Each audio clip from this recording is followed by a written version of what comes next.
Dis à ton voisin, la repentance. Parce que je me rends compte que le temps que nous passons, c'est un temps difficile où la parole de Dieu tend à être déviée. Parce que nous, les prédicateurs, souvent, nous voulons remplir nos salles et faire plaisir à tout le monde. L'apôtre Paul dit, si je cherchais seulement à plaire aux hommes, je ne serais pas serviteur de Christ.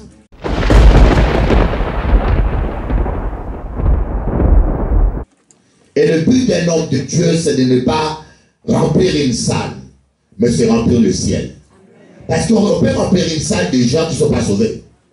On peut avoir 2, 5 cultes ici et que la majorité sont toujours dans le péché.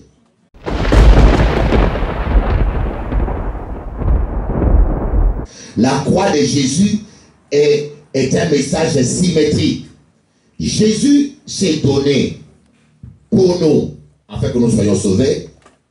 En réponse, on doit se donner à Jésus comme des sacrifices vivants pour le servir aussi. C'est ça le message de la croix.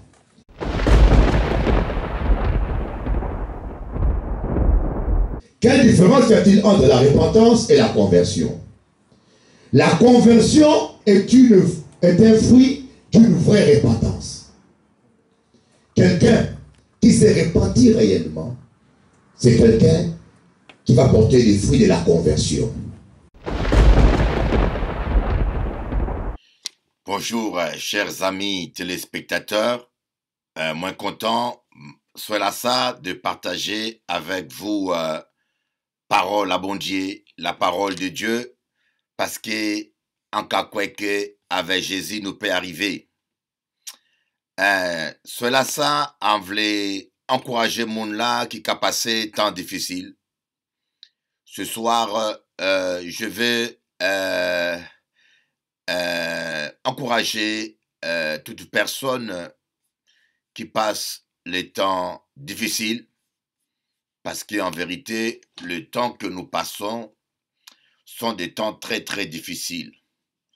Si tu n'as pas la foi en Jésus, c'est terrible. Rejeter les fardeaux. Voilà un peu le sujet que nous avons partagé là. Le sujet que nous allons partager aujourd'hui s'intitule « Rejeter les fardeaux ». Nous allons prier. Seigneur Jésus, ô Dieu merveilleux, Dieu d'amour et Dieu de grâce, Dieu miséricordieux, nous voulons te dire que nous t'aimons Jésus. Nous voulons te dire que tu es notre vie. Nous voulons te dire que tu es notre joie. Et nous voulons te dire que tu es notre bonheur. Puisses-tu nous parler ce soir, parler à chaque personne, cher Saint-Esprit. Utilise ma petite bouche, Saint-Esprit. Donne-moi la joie de voir ton peuple édifié, ton peuple encouragé. Amen. Aujourd'hui, je vais parler des fardeaux. Parce que je suis en train de lutter avec des fardeaux. Nous avons tous différentes formes de fardeaux.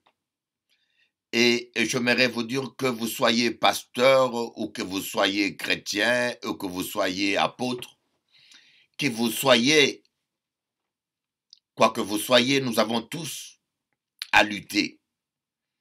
Nous allons voir d'abord ce verset principal que nous allons étudier dans Hébreux chapitre 12, verset 1. Hébreux chapitre 12, verset 1. Nous donc aussi, puisque nous sommes environnés d'une si grande nuée de témoins, rejetons tout fardeau et le péché qui nous enveloppe si facilement et courons avec persévérance dans la carrière ou dans le ministère qui nous est ouverte, ayant les regards fixés sur Jésus, le chef et le consommateur de la foi, qui, en vue de la joie qui lui était réservée, a souffert la croix, méprisé l'ignominie et s'est assis à la droite du trône de Dieu.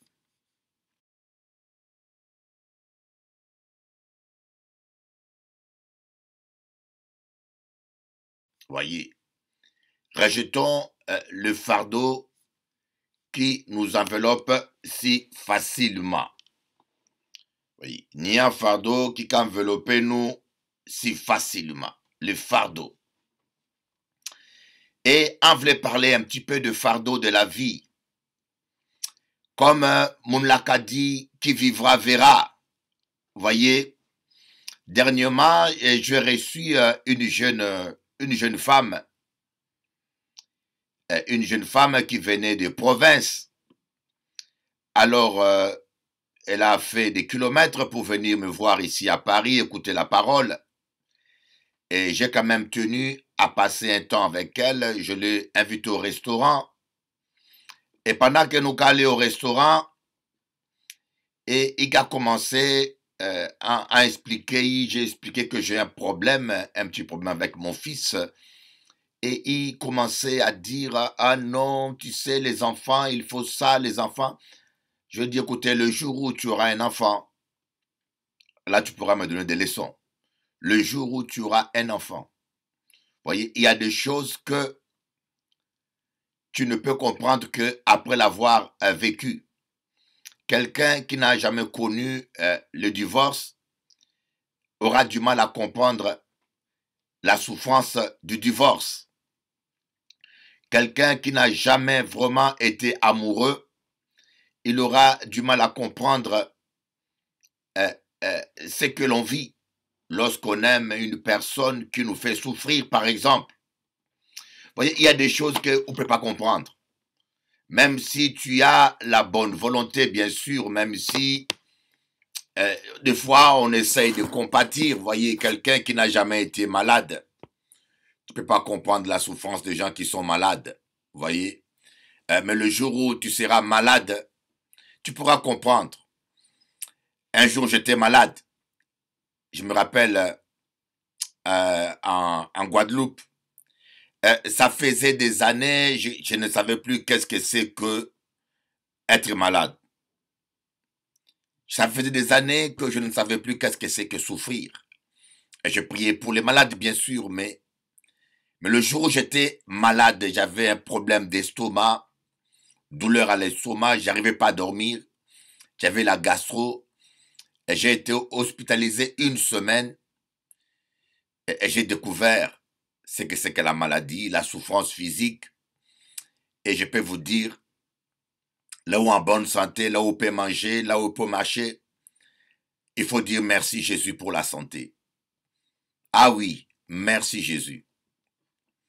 On a tous différentes formes de fardeau, Bougamouin. Tous. Quelqu'un, ça peut être sentimental. Quelqu'un, ça peut être les enfants. Surtout les enfants nous causent beaucoup de soucis. Là, les parents qui m'écoutent, ils savent de quoi je parle. Moi, j'ai 4 enfants. Il y en a qui ont réussi d'une manière extraordinaire, dont je suis très fier. Mais il y en a un aussi des fois qui passe des temps difficiles. Et c'est là où je comprends c'est que la souffrance d'un père. La souffrance d'une mère, vous voyez, qui aime son enfant et qui voit son enfant déraper ou qui voit son enfant prendre un mauvais chemin, mais on ne peut pas faire vieille. Tu ne peux pas vivre à sa place. Et des fois, tu vois l'enfant faire des mauvais choix, mais tu ne peux pas prendre sa place. Oui, mais tu ne peux pas grand chose. Et des fois, on accuse le père ou la mère, mais on fait l'enfant, on ne fait pas son cœur. On éduque l'enfant, mais le cœur d'une personne, tu ne peux pas le changer.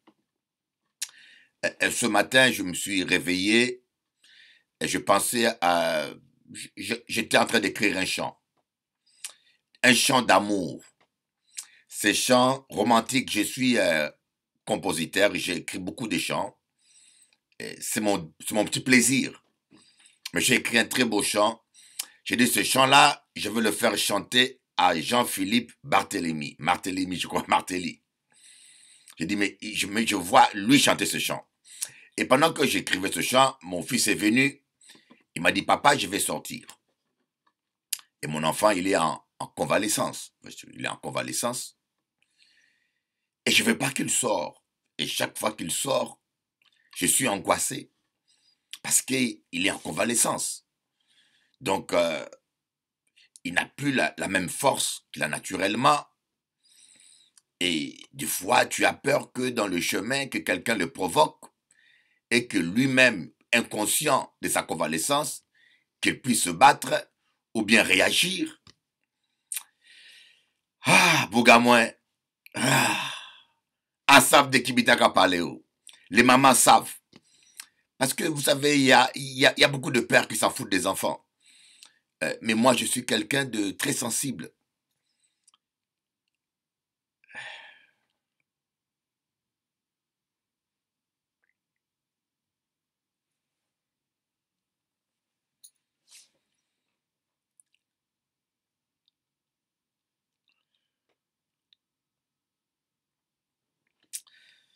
Bon, c'est pas ça le but, hein.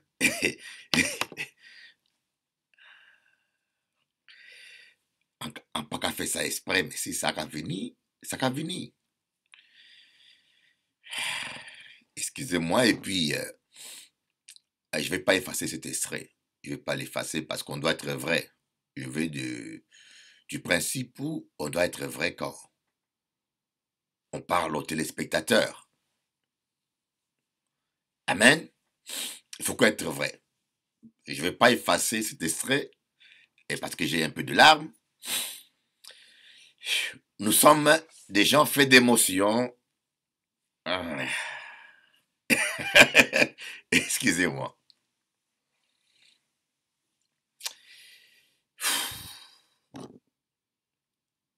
Nous calés. Voilà.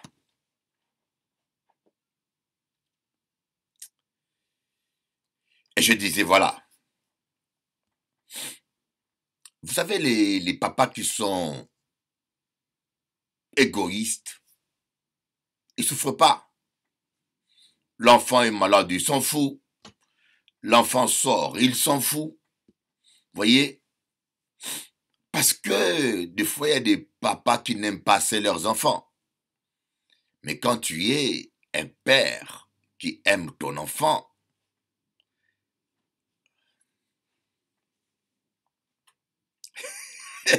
en passant, s'il faut moins arrêter l'émission là.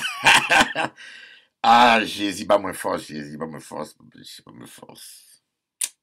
Ça me gêne, ça m'embête. Ça m'embête parce que je touche un petit bobo que j'ai, quoi. Vous voyez, et je ne vais pas montrer mes larmes. Et je ne vais pas, par loyauté, effacer cet extrait. Je ne vais pas effacer ça. C'est une forme d'hypocrisie si je le fasse. Voyez donc, plus vous aimez les gens, plus vous souffrez. Voilà un peu ça. Aujourd'hui, dans ce monde, plus vous aimez les gens, plus vous souffrez. C'est un peu ça. Plus vous aimez les gens, plus vous souffrez. Et parce que les gens, des fois, sont ingrats. Et des fois, parce que les gens, des fois, ne se rendent même pas compte que tu les aimes. Et parfois, les gens ne se rendent même pas compte qu'ils te font souffrir. Il y a des gens pour qui l'amour est une faiblesse. Hein? Parce que yo aimé. Et je me rappelle, bon, en cas terminé là, ce matin, elle me dit, papa, je vais sortir. Je dis, mais tu vas où? C'est normal, ton fils, il est en convalescence. Je préfère même l'amener en voiture. Mais, monsieur, il ne veut pas être faible, alors qu'il est faible. Il veut faire le costaud. Il veut pas aller en voiture, il veut prendre le métro, aller tout seul. Donc, monsieur, il veut se prendre au sérieux. Et moi, je sais qu'il est faible. La vie, c'est comme ça, messieurs. La vie, c'est comme ça. Là où faible, là où faible. Hein? Lorsque tu as 70 ans, tu es vieux, tu n'es plus jeune. Voyez? Ou tu ne peux pas courir comme un enfant de 30 ans. Sinon, si tu ne peux pas comprendre ça, tu vas te casser les jambes un jour, tu vas te casser la tête. Il faut comprendre la réalité. Mais, et je cachais la clé. Akaba, clé. Je dis, sors pas. Alors, il s'énerve.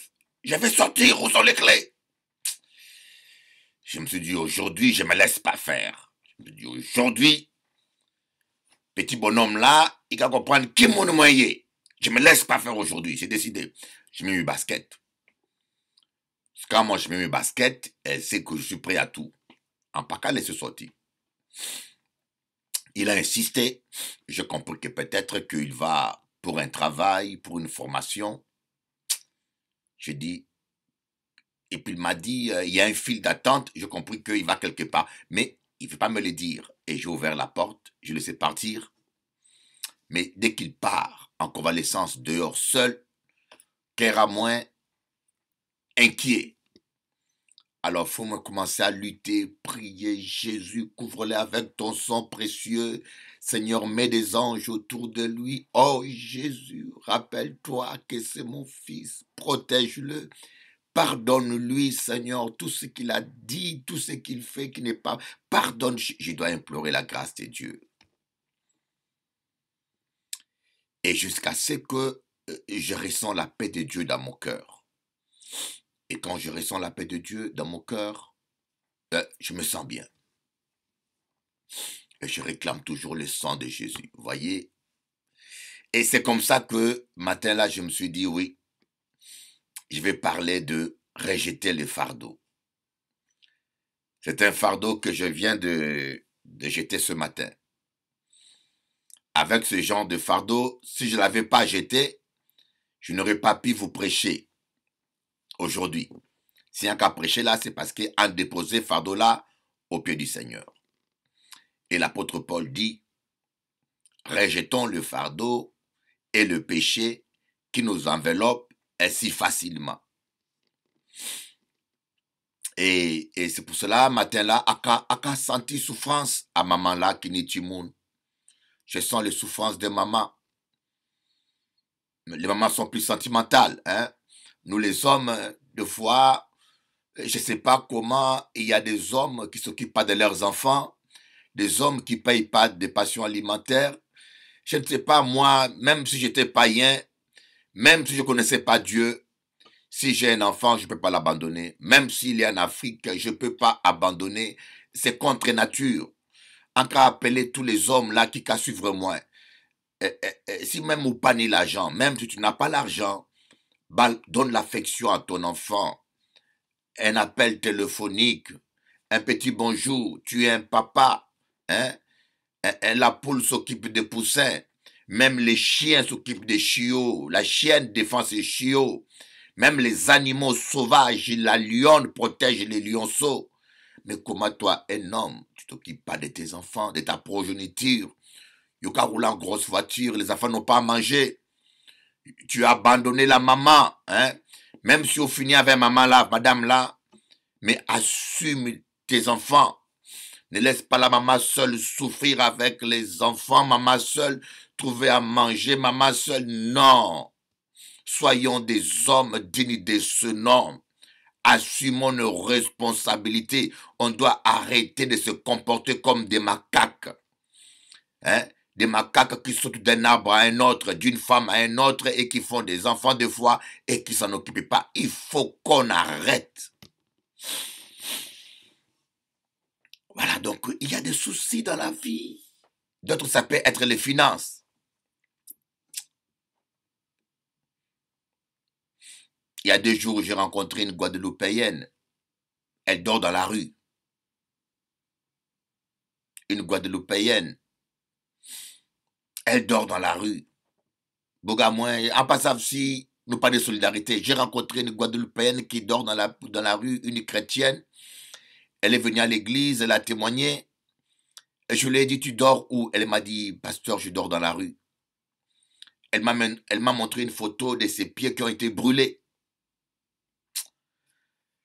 On dit, oh, pour moi c'est des fardeaux. Je lui ai dit, écoutez, prends la clé de l'église. J'ai un petit bureau là, dors là-bas. J'ai un petit bureau là, dors là-bas. J'ai dit, s'il y a des gens qui dorment dans la rue, ici au Guadeloupéen ou Martiniquais, spécialement, mais même si tu es Congolais aussi, tu peux venir, tu n'as pas où dormir, dors pas dans la rue. Je te mettrai dans mon église. J'ai des matelas gonflables. Tu peux te laver le matin, un petit réchaud, mais dors pas dans la rue. C'est dur de voir des gens dormir dans la rue. Et surtout, une Guadeloupéenne, une Française, emballe la clé, en caddie, prends la clé, dors dans l'église. Pas dans la rue. Je ne peux pas accepter ça. Voyez, nous avons des fardeaux, mes amis. On ne peut pas vivre sur terre sans fardeau. Et l'apôtre Paul qu'a dit, les fardeaux et les soucis qui nous enveloppent facilement. Les fardeaux financiers, faut y payer, faut y payer, faut y payer, faut y payer. Surtout à Paris, il n'y a pas de pitié. Marche ou crève, faut y payer. Loyer, faut y payer. Ceci, faut y payer. Cela, faut y payer. Et des fois, tu cherches le travail, tu ne trouves pas. C'est des soucis. Sans oublier les soucis sentimentaux. Alors là, c'est encore pire. Hein? C'est encore pire. Ah, je sais de quoi je vous parle. Les divorces, les séparations. Moi, je connais un divorce il y a 15 ans. Vous voyez, il y a des gens qui pensent toujours que lorsqu'il y a divorce, c'est que le monsieur ou la femme est mauvais, ou les deux. Mais non. Vous voyez, moi, je suis passé par là. Et j'ai compris que personne n'est à l'abri d'un divorce. Les gens religieux, de façon méchante. Vous voyez, on peut subir un divorce sans le vouloir. Et je ne voulais pas divorcer, j'ai refusé. Mais l'autre, la sœur veut divorcer. Elle a déjà rencontré quelqu'un, elle aime quelqu'un d'autre, elle veut divorcer. J'ai beau le conseiller, donner de versets, j'ai réuni les anciens, j'appelais les pasteurs, mais elle veut le faire. Mais toi, tu ne veux pas. Qu'est-ce que tu peux faire? Tu le conseilles, tu pries pour lui, pour la personne. Pendant ces temps, j'ai prié, j'ai entendu, mais vous savez, des fois, les gens vous critiquent, les gens vous calomnient, surtout les gens religieux. Les gens religieux n'ont pas de compassion. Écoutez-moi bien, les gens religieux n'ont pas de compassion.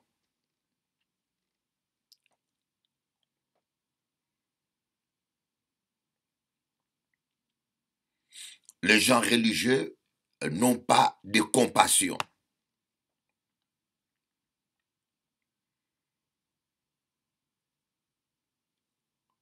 Les gens religieux n'ont pas de compassion. Ils vont vous critiquer, vous condamner, vous calomnier. Même, ils ne cherchent même pas à comprendre qui était qui passait. Ah, je peux vous dire, hein, vous savez, là où il n'y a qu'à vivre un divorce, quand tu vis un divorce, il y a des hommes qui n'aiment pas du tout, hein, même des femmes. Même pendant qu'ils sont mariés, ils ont déjà une maîtresse à côté. Donc quand madame part, c'est vite remplacé. Pendant même que vous êtes marié, il y en a qui aiment une autre déjà, ou qui fréquentent déjà une autre personne, donc ils ont déjà les sentiments partagés. Lorsque la dame part ou le monsieur part, le remplacement est vite fait, la souffrance est moindre. Mais quand vous aimez réellement, comme le dit la Bible, vous êtes un homme fidèle, vous n'avez de sentiments pour aucune autre personne que ta femme et vous aimez que ta femme. Croyez-moi, les divorces, c'est quelque chose de destructible. Le divorce, c'est horrible. Horrible. Quand vous aimez réellement. Moi, j'aimais ma femme, je regardais ni à gauche, à droite, et le divorce était une preuve, et toutes les idées noires se sont passées dans ma tête. Ah oui, je peux vous dire, si j'avais pas Jésus dans ma vie, j'aurais fait des dégâts. Oui, je vous dis, je vous avoue que ce qui m'a empêché de faire du mal à moi-même ou aux autres, c'est parce que j'avais Jésus. Je n'aurais pas été chrétien, ah oui, oui, oui. Il y a des femmes qui t'amènent au bout.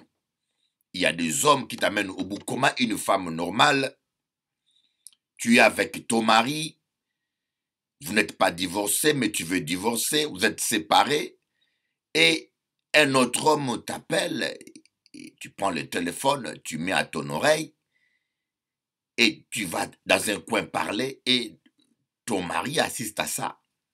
Et j'aimerais dire aux jeunes femmes, voyez pourquoi vous entendez qu'il y a un homme qui a tué une femme, qui a brûlé une femme, ou qui a fait parce que les sentiments peuvent aveugler, peuvent amener à la jalousie, je vous dis que moi j'ai vécu et j'ai eu toutes les idées noires. Je me rappelle, c'était à Saint-Domingue, je suis allé jusqu'à payer un détective. J'ai gêné 7 jours, 2 fois, pas de résultat. J'ai dit maintenant, je veux savoir qui m'en là, qui veut détruire bonheur à moi, en cas détruire. Ah oui, j'ai dit écoutez, je veux savoir qui est en train de détruire ma vie. Je vais l'attraper. Alors là, on va se détruire bien. Je suis allé, j'ai pris 1000 euros, ça fait 40 000 pesos à ce domaine. J'ai donné à un détective, j'ai dit écoutez, trouve-moi seulement cet homme-là, trouve-moi qui il est. Ah oui, j'étais...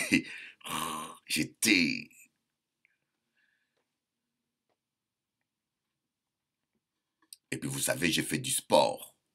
Ça fait plus de 40 ans que je fais, non pas 30 ans que je fais du sport.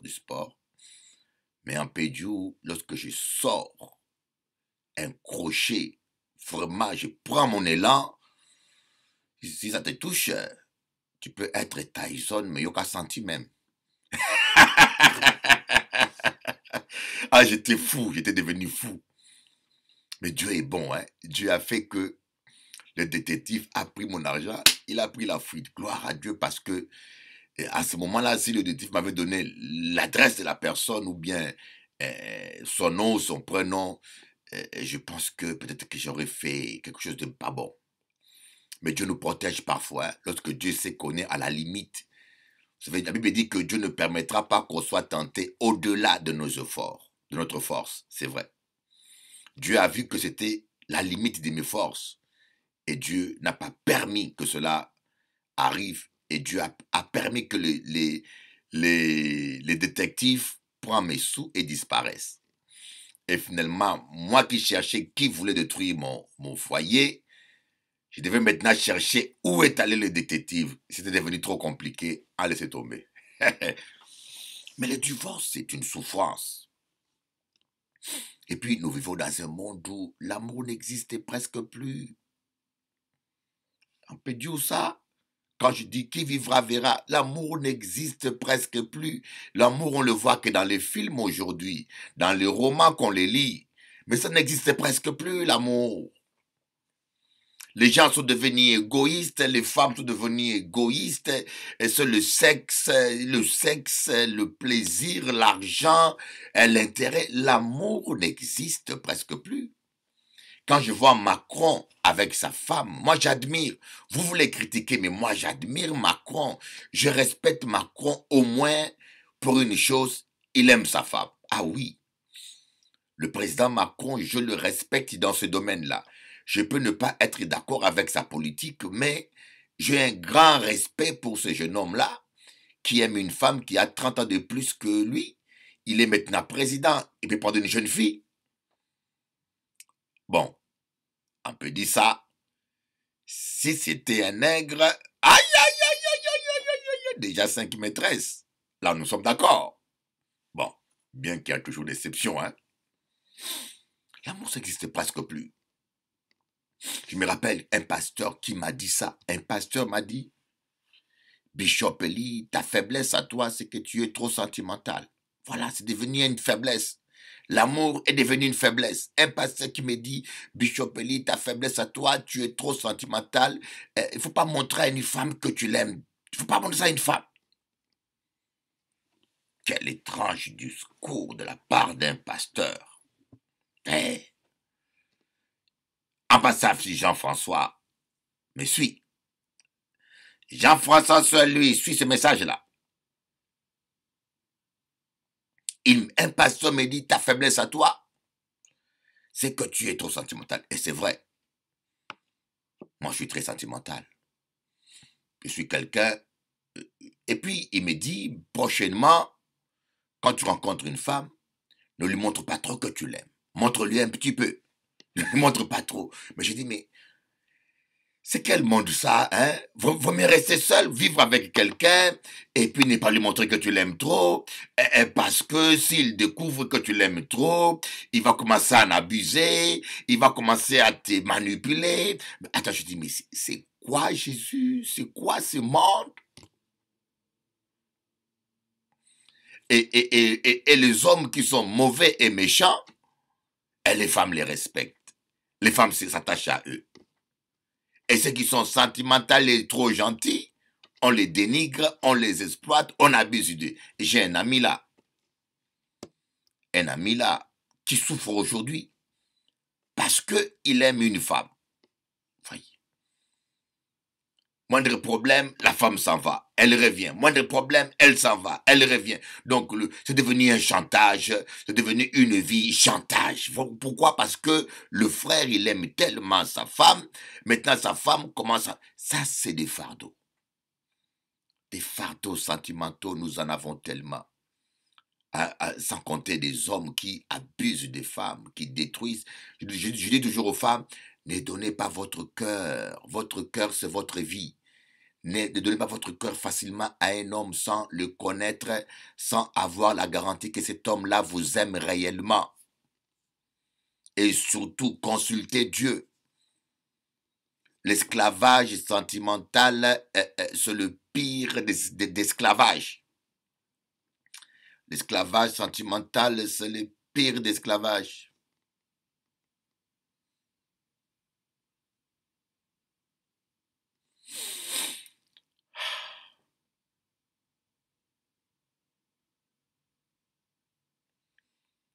Matin là, à qu'à parler avec elle, moi. Ce matin, je parle avec mon cœur. Ce matin, je parle avec mon cœur. Vous savez, quelqu'un m'a dit, Bishop Eli, j'aime bien comment tu prêches. Parce que tu dis la vérité et tu prêches la réalité. Moi, je déteste l'hypocrisie. Je déteste le faux semblant.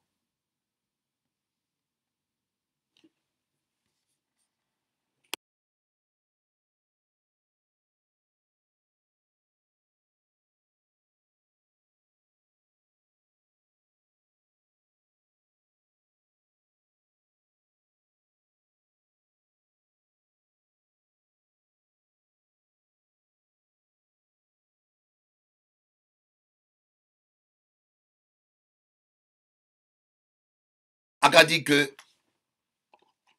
maintenant, il faut cacher qu'on aime quelqu'un. Mais à quoi sert de vivre avec une femme ou avec un homme et cacher l'amour comme un mal? Ah non, moi je me suis dit, vaut mieux vivre seul que vivre dans l'hypocrisie. Pour moi, c'est une forme d'hypocrisie. Hein? La haine encore. Aujourd'hui, les gens ne savent pas cacher la haine. Hein? Aujourd'hui, les gens manifestent la haine ouvertement. Maintenant, on nous demande à nous de cacher l'amour. Vous voyez? Donc, la vie aujourd'hui, les gens sont malheureux. Les gens sont malheureux. Les gens sont malheureux mais c'est le diable qui fait ça. En cas de ça, c'est le diable qui fait ça. Il est mauvais. Il est méchant. Le diable ne veut pas que tu sois heureux. Le diable ne veut pas que tu sois béni. Jésus-Christ dit, jusqu'à présent, vous n'avez rien demandé. Demandez tout ce que vous voudrez et je prierai le Père vous le donnera afin que votre joie soit parfaite. L'autre version dit complète. afin que votre joie soit parfaite. L'autre version dit complète. Voyez. Pourquoi? Parce que Dieu vous veut heureux. Le bonheur et la grâce m'accompagneront tous les jours de ma vie. Le bonheur et la grâce m'accompagneront. Voilà.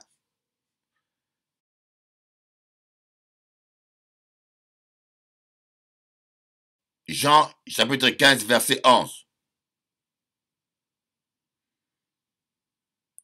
Je vous dis ces choses afin que ma joie soit en vous et que votre joie soit parfaite. Jean 15, 11. Je vous dis toutes ces choses afin que ma joie soit en vous et que votre joie soit parfaite. Vous voyez? Jean 16, 24. Jusqu'à présent, vous n'avez rien demandé à mon nom. Demandez et vous recevrez afin que votre joie soit parfaite.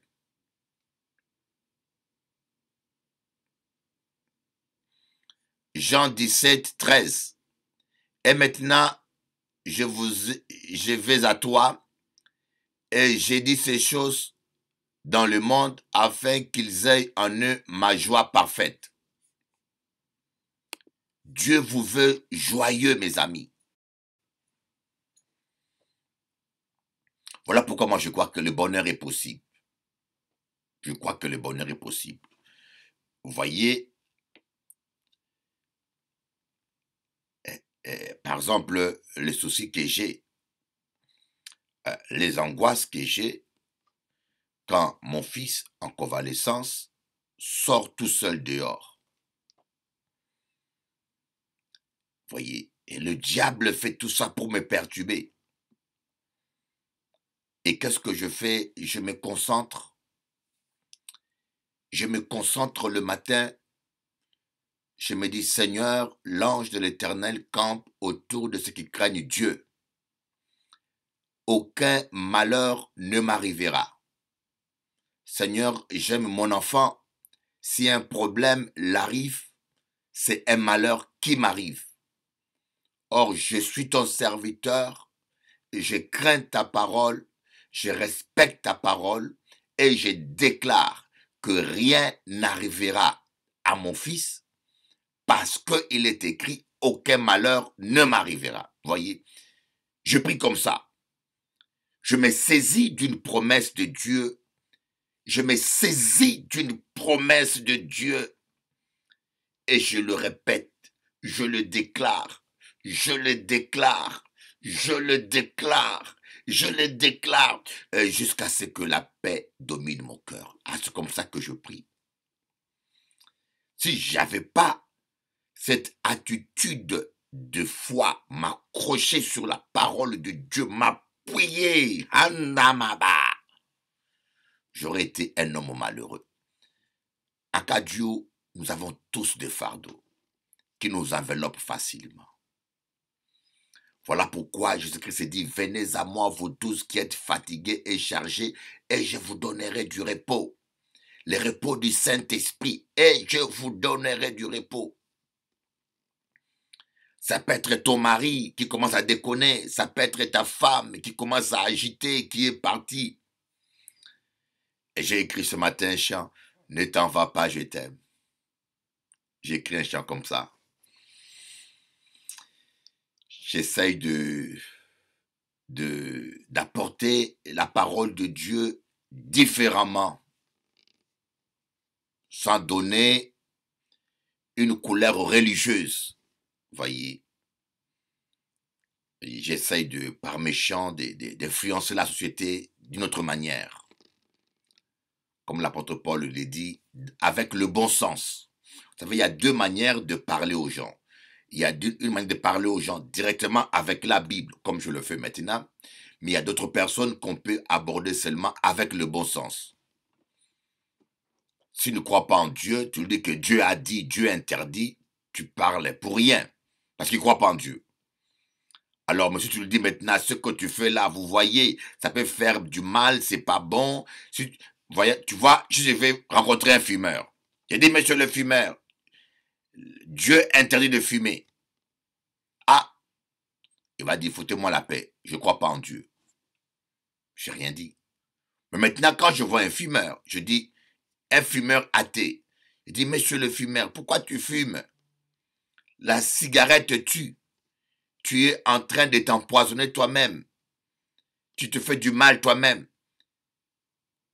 Là, le message passera mieux. Donc, il y a beaucoup de gens dans ce monde, dans la société française, qui ne nous écouteront pas si nous parlons d'une manière religieuse. Mais il y en a qui pourront nous écouter si nous utilisons le bon sens. Voilà pourquoi parfois l'apôtre Paul disait, est-ce que le bon sens ne vous parle pas? Amen. Le bon sens. En cache ces versets-là dans... En cache ces versets-là dans mon petit truc là. Bon sens. On peut espérer qu'il y a qu'à trouver.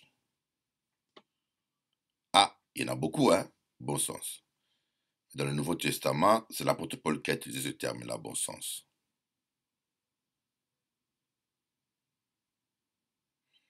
Voyez, l'apôtre Paul dit, ne vous laissez pas ébranler dans votre bon sens. Dans 2 Timothée 2, 26, revenus à leur bon sens, ils se désengageront. Voyez. Le bon sens.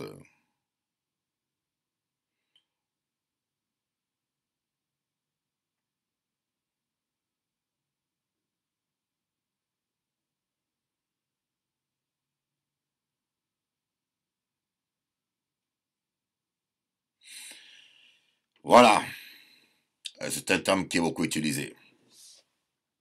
Voyez, comme je vous dis, les fardeaux qui nous enveloppent facilement. Je vous donne un exemple concret. Lorsque mon enfant sort, je cherche dans mon esprit des versets à propos de la situation. Comme des fois, j'ai peur qu'un problème lui arrive. Et je dis à Dieu, si un problème lui arrive, pour moi, c'est un malheur qui m'arrive. Or, ta parole dit, aucun malheur ne m'arrivera. Vous voyez comment je prie? Je prends un verset qui correspond à ma situation, une promesse de Dieu. Et je déclare dans ma prière, Seigneur, le ciel et la terre passeront, mais ta parole ne passera pas. Dans le psaume 91, ta parole dit que celui qui est à l'ombre de Tout-Puissant, aucun malheur ne l'atteindra. Aucun fléau ne s'approchera de sa tente. Or, Seigneur, si un problème grave arrive à ma fille à New York, à mon fils, à ma fille Esther, à ma fille Laure, c'est un malheur pour moi. Et je refuse. Je n'enterrerai jamais un de mes enfants vivants. C'est eux qui vont m'enterrer. C'est eux qui vont m'enterrer, mais moi, je n'enterrerai aucun de mes enfants. Handoko, je déclare, conformément à ta parole, parce que je suis dans ta parole, moi, Bishop Eli. Parce que je crains Jéhovah, moi, Bishop Eli. Parce que je marche dans la sainteté, je peux légalement et spirituellement proclamer cette parole, la déclarer et la vivre. Handoroka marabababa. Celui qui est à l'ombre de Tout-Puissant. Être à l'ombre de Tout-Puissant, celui qui demeure à l'ombre de Tout-Puissant, c'est demeurer dans la parole. Parce que le Tout-Puissant, l'ombre de Tout-Puissant, c'est quoi? Là où Yoka dit l'ombre de Tout-Puissant. C'est quoi l'ombre de Tout-Puissant? C'est la parole écrite que nous avons. Au commencement était la parole, et la parole était avec Dieu, et la parole était Dieu. Mon ombre, c'est quoi? Mon ombre, c'est la projection de ma silhouette par terre. Vous voyez? Et l'ombre du Tout-Puissant, il est la parole, c'est la projection de ce que Dieu est sur cette terre. C'est la parole que nous avons. C'est ça l'ombre du Tout-Puissant. Donc, celui qui demeure à l'ombre du Tout-Puissant veut dire simplement celui qui demeure dans la parole de Dieu.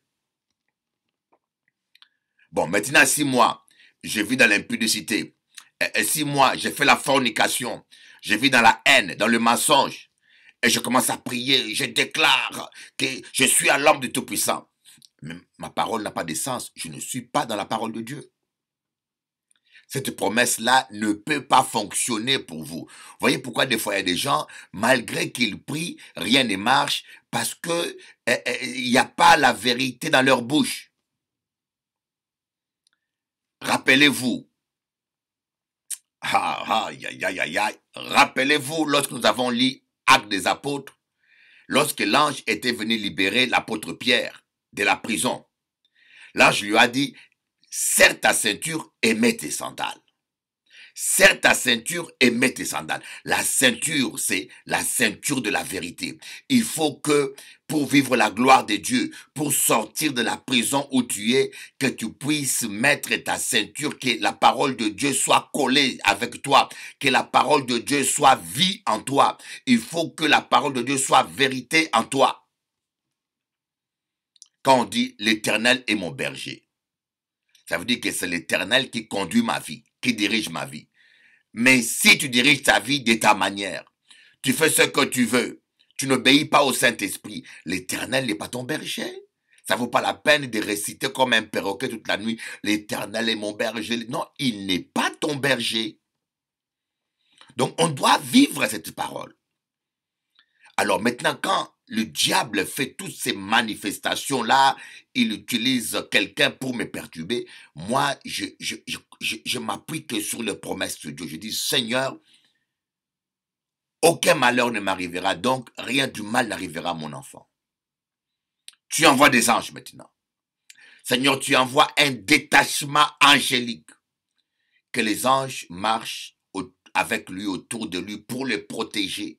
Que toute personne négative envoyée par le diable pour le bloquer soit écartée de son chemin, qu'il soit invisible aux puissances des ténèbres et aux puissances des démons, qu'il ne soit pas géolocalisable.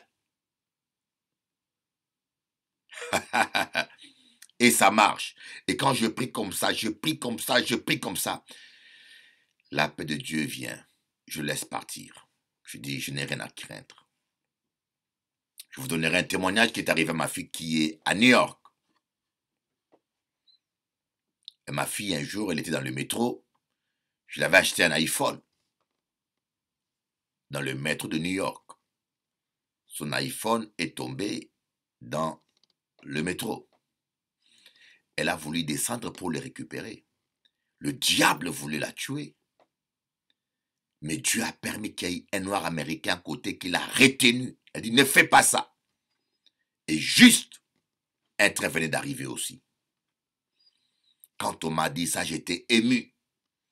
Et Dieu m'a dit, j'ai mis des anges pour protéger tes enfants. Vous voyez, le fait que je m'appuie sur Dieu, le fait que je demeure dans la parole de Dieu, le fait que je réclame les promesses de Dieu pour chaque circonstance, cela me donne la paix et le fardeau que le diable voulait me mettre part. Voilà pourquoi on dit, nous devons avoir les yeux fixés sur Jésus qui est l'auteur de la foi. Donc les yeux fixés sur les promesses de Dieu. Si tu es malade, commence à déclarer par ses meurtrissures, je suis guéri. Voilà. C'est-à-dire qu'il faut prendre chaque verset qui correspond à ta situation. Ton enfant est malade. Tu commences à déclarer par les meurtrissures de Jésus-Christ, il est guéri, je le déclare. Tout ce que je vais demander, Seigneur, voilà un verset qui s'applique à tout. Tout ce que je vais demander, Seigneur, tu me dis, demandez tout ce que vous voulez et cela vous sera donné afin que votre joie soit parfaite. Ouais. Seigneur Dieu, tu m'as promis, toi, un Dieu qui ne ment pas, demandez tout ce que vous voudrez, afin que, et cela vous sera accordé, afin que votre joie soit parfaite. Voyez. Jusqu'à présent, vous n'avez rien demandé à mon nom. Demandez et vous recevrez afin que votre joie soit parfaite. Jean 16, 24. Je rappelle à Dieu sa promesse. Je rappelle à Dieu ce qu'il a promis. Et crois-moi, Dieu honore toujours sa parole. Dieu honore toujours sa parole. Pourquoi nous devons avoir les yeux fixés? Ça veut dire que avoir les yeux fixés, ça veut dire se rappeler des promesses de Dieu. Voyez, quand l'ennemi vient pour vous mettre l'angoisse, pour votre travail, pour votre mari, pour votre famille, rappelez à Dieu ses promesses. Et surtout une seule chose, ne vous mariez pas par la chair, ne vous mariez pas par votre propre choix. La Bible dit qu'une voix paraît juste à un homme, à la fin c'est la voix de la mort. Les vrais problèmes que nous avons aujourd'hui pour les couples aujourd'hui, c'est que les gens se marient avec des choix mauvais. Les gens font des mauvais choix. Les gens font des choix charnels. Les gens se décident, ils ont des critères qui ne sont pas chrétiens. Ils ont des critères, ils prennent une femme parce qu'elle est belle, parce qu'elle est ceci. Et ce n'est pas les choix de Dieu. Et quand ce n'est pas les choix de Dieu, ça vous amène au problème. La Bible dit que c'est la bénédiction de Dieu qui enrichit. Il ne le fait suivre d'aucun chagrin. C'est la bénédiction de Dieu qui enrichit. Il ne le fait suivre d'aucun chagrin. Mais nous faisons nos choix. Nous faisons nos choix. Nous décidons nous-mêmes pour notre vie. Et quand ça ne marche plus, on appelle le pompier qui est le Saint-Esprit. On prend Jésus comme un pompier. Il n'est pas le Seigneur, mais il est le pompier maintenant.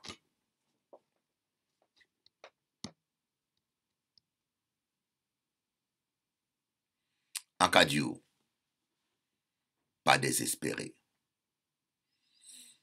Bon Dieu aimez-vous. Jésus t'aime. Jésus-Christ, le Fils de Dieu, il t'aime. Dépose seulement tes fardeaux auprès du Seigneur. Décharge-toi. Décharge-toi.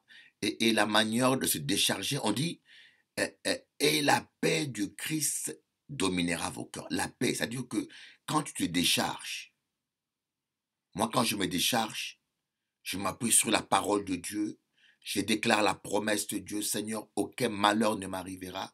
C'est ta parole qui l'est dit. Je remplis les conditions que tu exiges. Je demeure dans ta parole. Ton sang me purifie de tout péché. Je demeure dans ta parole. Je n'ai pas de haine, pas de rancune. Je ne mens pas. Et Seigneur, accomplis ta parole. Aucun malheur ne doit m'arriver. Je donne ma dîme. Et tu as promis de menacer ceux qui me menacent. Je donne ma dîme et tu as promis de menacer ceux qui me menacent. Ta parole me dit, mettez-moi de la sorte à l'épreuve. Vous verrez si je menacerai pas ceux qui vous menacent, si je n'ouvrirai pas les éclairs de cieux sur vous. Mettez-moi de la sorte à l'épreuve. Seigneur, je t'ai mis à l'épreuve. Chaque mois, je donne ma dîme, Seigneur. Et Seigneur, honore ta parole. Vous voyez, vous prêchez avec conviction, avec foi. Il est impossible à Dieu de mentir, mes amis. Appuyez-vous sur la parole de Dieu. Appuyez-vous sur les promesses de Dieu. Seigneur, c'est ta bénédiction qui enrichit. Tu ne le fais suivre d'aucun chagrin. Cet homme-là que tu m'as donné, ça vient de toi. Ce mariage-là vient de toi. Tu m'avais parlé. J'ai des signes. J'ai vu des preuves que c'est cet homme-là, cette femme-là que tu m'as donné. Alors, Seigneur Dieu, bénis ce mariage. Voyez, quand vous vous appuyez sur les promesses de Dieu et que vous la déclarez, jusqu'à ce que vous sentirez une paix qui vous remplit. Vous savez, l'angoisse, c'est comme une glace. Plus vous frappez dessus, vous déclarez les promesses de Dieu contre cette glace-là, plus vous frappez. Par exemple, vous sentez une attaque démoniaque. vous êtes un enfant de Dieu ou une femme de Dieu, vous sentez comme s'il y a une attaque démoniaque. Et tu commences à déclarer, rien ne pourra me nuire. Rien ne pourra me nuire. Seigneur, c'est toi qui l'as dit. Tu nous as donné le pouvoir sur toute la puissance de l'ennemi. Et tu as rajouté, rien ne pourra me nuire. Seigneur, rien ne doit me nuire, c'est ta parole. Tant que tu confesses ça, rien ne doit me nuire. C'est comme si tu prends un marteau qui est la parole de Dieu et tu frappes sur la glace, nuisibilité, les attaques de l'ennemi. Vous allez voir un moment donné, quand tu réclames ça longtemps, il y aura un moment donné, vous sentirez la paix. Cette glace d'angoisse ou de peur va se fondre. Vous sentirez une paix naturelle.